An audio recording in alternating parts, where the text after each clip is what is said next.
appreciate you being out here. So practice 13 down, 14 and 15 to go. We have one more day. We have to do spiders. It's just a week. So we'll do that on Thursday, then Saturday we'll play ball. Be similar like we always do. Typically offense versus defense, point system, but we'll play live football. And then we'll head to the second half of that. We'll do more with the tempo.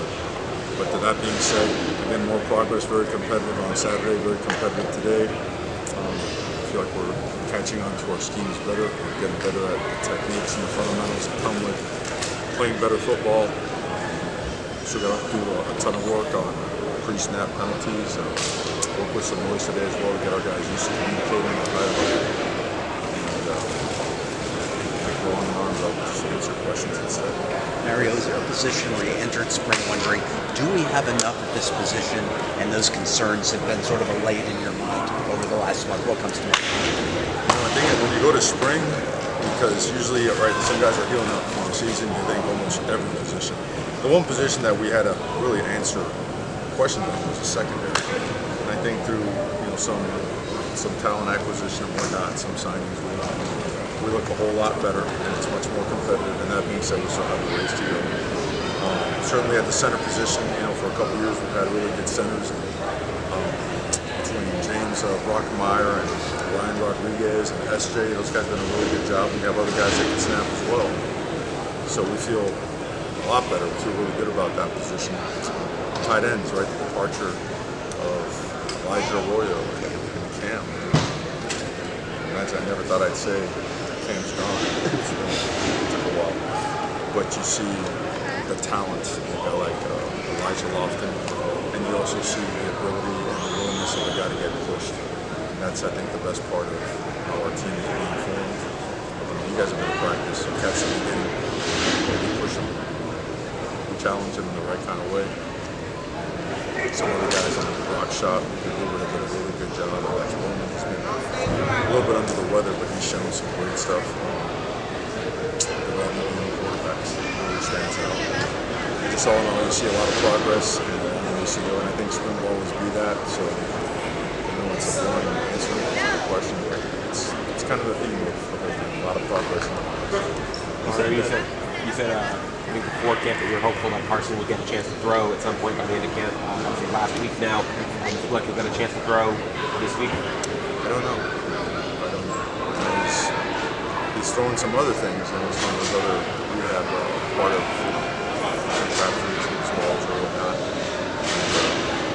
It's right there. I feel great about it. He's taking part, not only walkthrough, but also team setting drills that allow him to hand the ball off for every progression. It stays up there. Watches are relentlessly watch this film. Excited about him. Also, the value of the rep continues to stand out because you see so many quarterbacks today have the opportunity to get the ball to some younger receivers that haven't played. You saw C.J. Daniels now getting live work as well, and he's certainly going to help us a bunch. Got off track a little bit, but we'll get it. We're real close. You won't throw in the spring.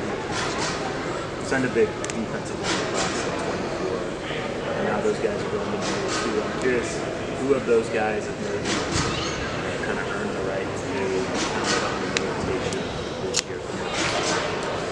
Yeah, good question. I think that'll be settled more in the fall, but you do see guys, they're making significant progress, and they are making the right kind of plays. They're getting their hands on blockers. They're better at block instruction. I think that that's a handful of guys. To stop at each one would be a very lengthy press conference. The advancement of the defensive line is, I think, attributed to two things. The scheme itself allows those guys to play upfield and fast, and the emphasis on block destruction, pad level, getting their feet in the ground. I think you see that a lot. You see Coach Taylor, Coach Lewis, Coach Stroud, those guys have really dug deep, put their kind of drawing a line in the sand, saying this is where we're going to play football. We're going to be physical, and we're going to affect both the running back and his running lanes as well as the quarterback. And I think Coach had to move with his background in the front seven. It adds to that as well. Those guys are all bad. It's hard to say which one's pushing ahead of who. But I know I can guarantee they're going to get pushed. I can guarantee they're going to get a ton of work. and I feel really good about them responding. Mario, you complimented the defense on Saturday. Just wondering what stood out to you with the defense? What impressed you? The intensity. They play with intensity, passion, and physicality. They forced turnovers. They created negative plays. They disrupted the passer. They forced balls to bounce and roll off the edge, and there was always an answer there. The support player was in place. I thought we tackled well. I thought we were very aware of where our help was. Felt like we played like a unit. Communication was, I wouldn't say completely spot on, but much improved.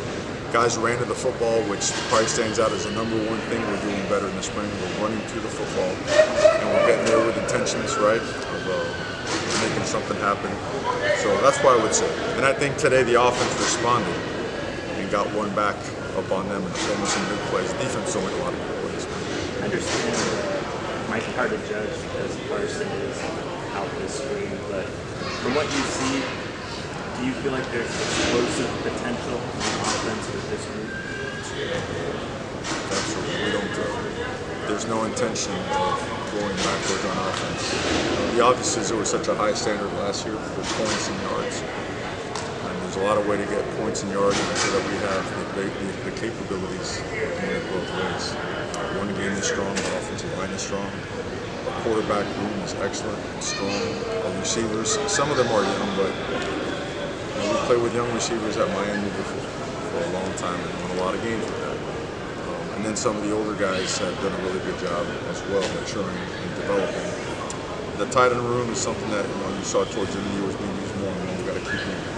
So I do feel really good about our explosiveness capabilities.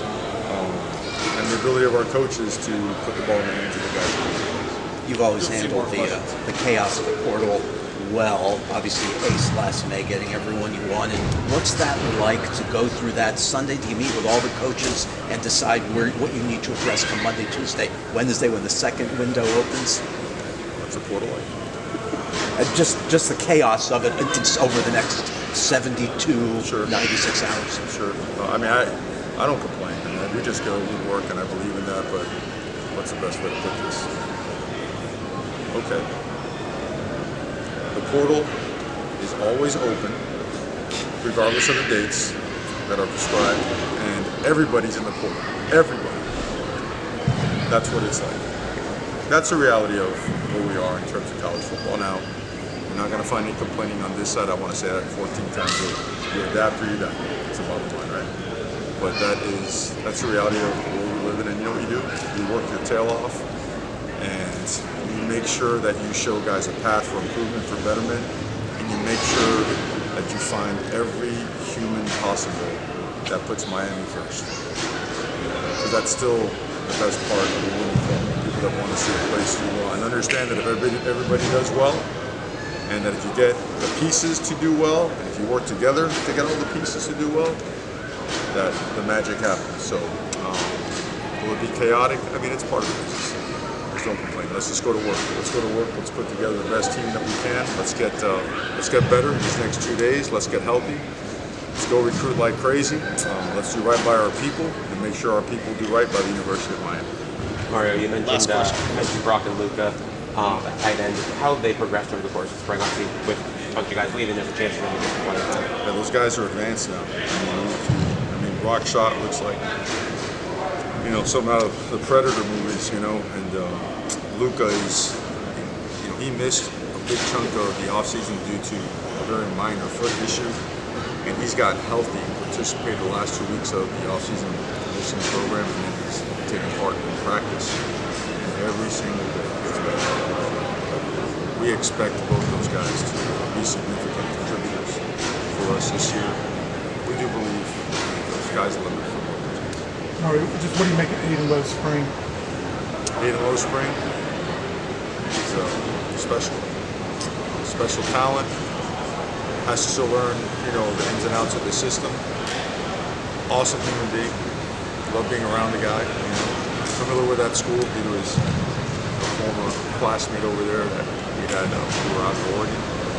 And then, their coach does a great job, Coach Collins. He really, like a lot of the coaches we mentioned that coach our guys here, he coaches those guys hard, he pushes them, and the result is a young man raised raised in an awesome manner by his family that understands hard work and comes every day to work with a chip on his shoulder, and he gets after it. I mean, there's been some really physical battles.